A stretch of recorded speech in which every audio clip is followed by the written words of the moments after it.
Calling all entrepreneurs, get ready because today we're going to lead you to the money. And if you want to borrow less money and reduce interest costs for your startup, it may be time to start pulling up your bootstraps. But first order of business, when the commercial bank says no to your business loan, who are you going to call? Coming up next.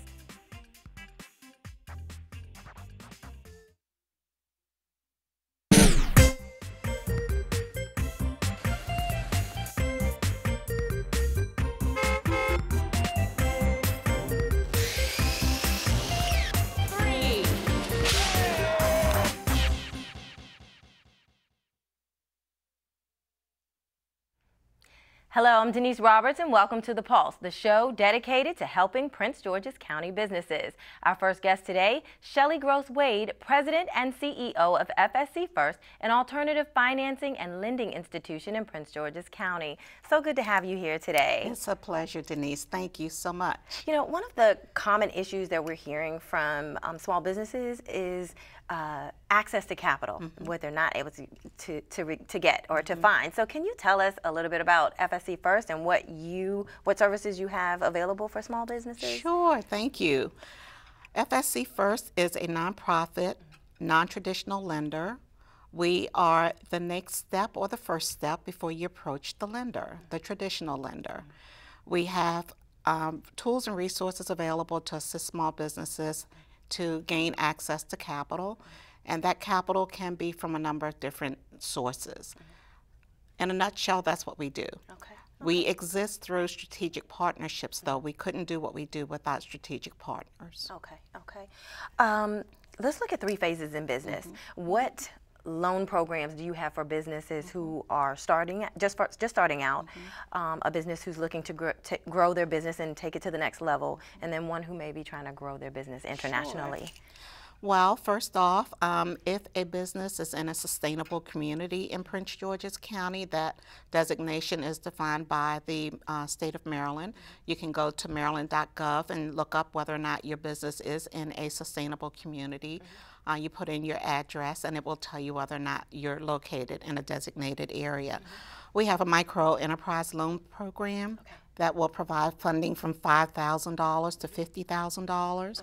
That's typically enough for some startups, particularly those that might be in the vending truck industry, or they're just now getting started as a home-based business, or they're buying a franchise and they just need a little bit of money to get started with inventory.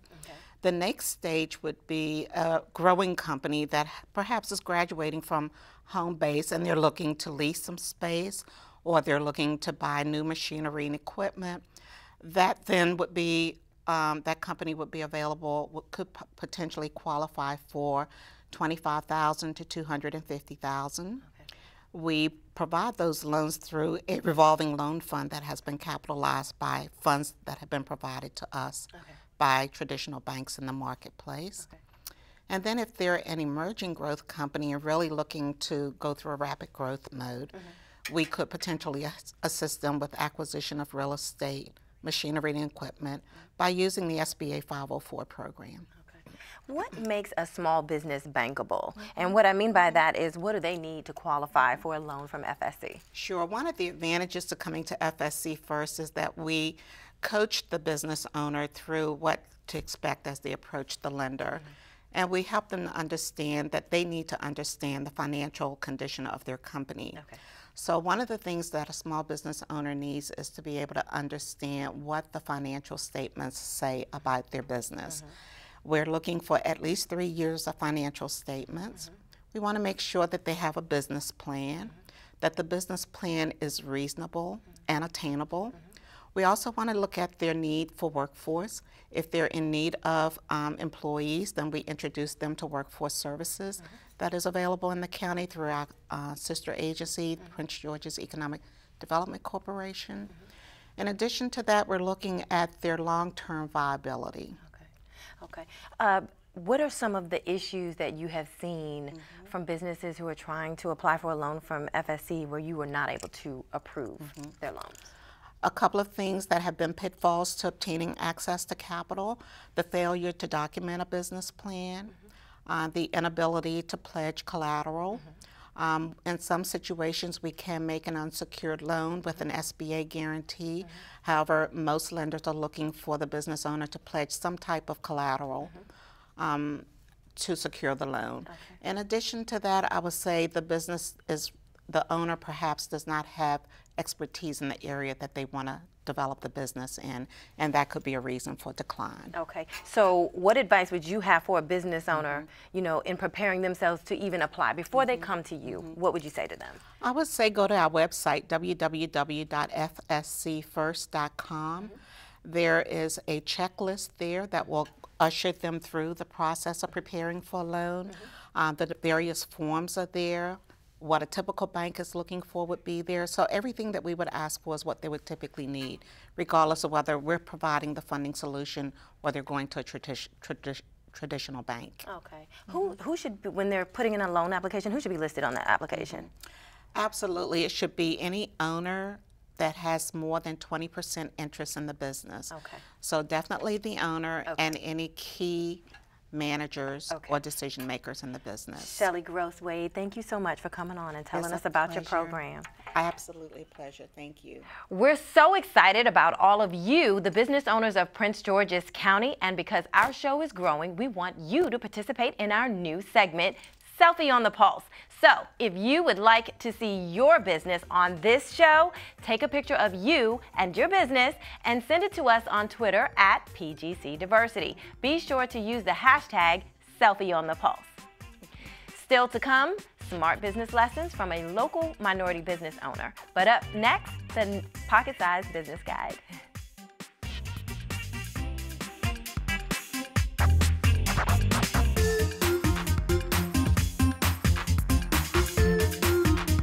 We finally bought a place. You seriously have enough saved to do that? We've been putting a little aside each month. So at the end of the month, we have nothing left to save. How is my account overdrawn? When it comes to financial stability, don't get left behind. Get tools and tips for saving at feedthepig.org.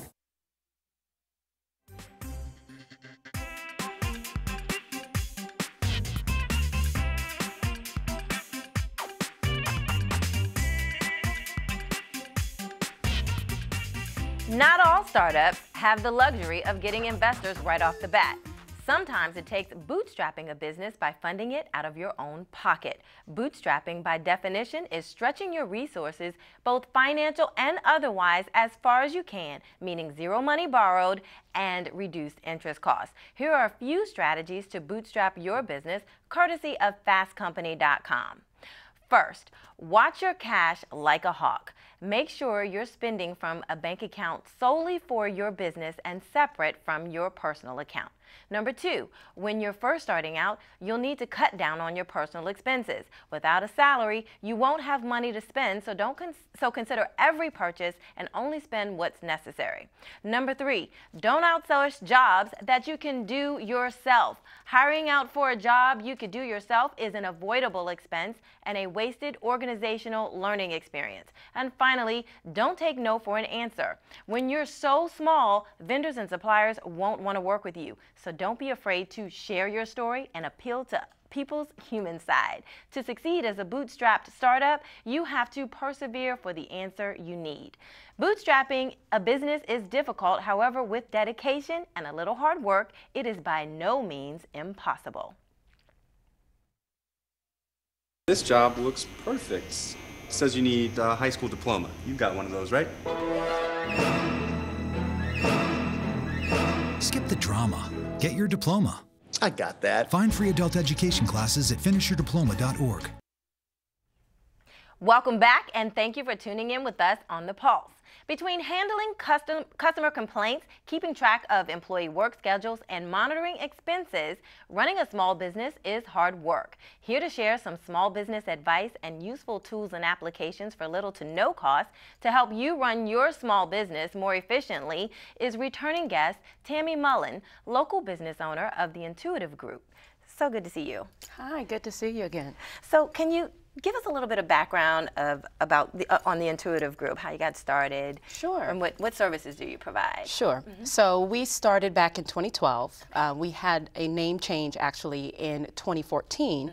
But essentially what the Intuitive Group does is we help contractors, government contractors, with their proposal support, pricing, contracts management, as well as we do training on workshops, seminars, things of that nature. Okay. You know, we've talked a lot about bootstrapping a business and what that means to a small business, and you're a small firm, right? Right. So what are some of the different ways that you have been able to increase your productivity as a bootstrap business? Oh, sure. So for me, bootstrapping has become kind of the pinnacle for the Intuitive Group. Initially, we had a very small personal investment in the organization, and then we said, okay, maybe we want to do some things ourselves as opposed to going out and get a traditional loan. Okay. We've been using some of the software applications, some of the tools that have really increased our productivity. And we can get into kind of some of what those tools are, you know, when it comes to, you know, your human resources, you know, accounting and finance, and marketing as well. So. And you bring up the applications. There's so many of them out here online that you can use. How do you know which ones are the right ones for your business? Well, I think it's a little trial and error, actually, because I think early on you need to determine how much you want to spend, right? Because most of these applications, there is a minimal cost. Some are free, maybe some are free trial, but there is a minimum cost. So you do have to look at your budget a little bit. But it's really a trial and error. So there have been some that I've used that have been very successful, and there were others that didn't quite meet my needs. So I think it just really depends. But I think just kind of getting in there, you know, trying it out a little bit and see if it works. So which ones are some of the ones that you use? What are the top 3 that you've used that have helped you out? So one of the first ones that I use is Wave app, which is actually an accounting and finance app. They also do payroll as well. So I found that, you know, I can get my accounting reports, I can get my invoicing done, and I can also, you know, do payroll. So it's really helpful for that. The second one is CoSchedule. CoSchedule is actually, it's a social media software application, and it's the alternatives to maybe a Hootsuite or a Buffer app. You can preload all of your information, and you can write your blog posts directly from that tool. So I find that tool to be extremely helpful, especially in marketing. Now, social media, that's just the thing today. So, and there's so many, because I remember you using Hootsuite and even recommending that to me. So why did you change? Well, I think it was the interface was a lot easier. I could look over a whole month and see my social media activity. I could pre-plan it. I could pre-populate it. So it helps with the production. Yeah. Okay, and then what's the third one? The third one I would say is Process Street.